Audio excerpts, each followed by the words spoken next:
நடிக்க தெரியாதவங்க கூட அழகா நடிப்பான்.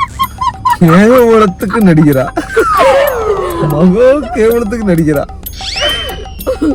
சாரி, என்ன சாரி? ஃபர்ஸ்ட் இது கொடுத்துட்டா நாங்க வீடியோ எடுக்கல, அதனால மறுபடியும் கொடுத்து வீடியோ எடுக்கலாம் எடுத்து.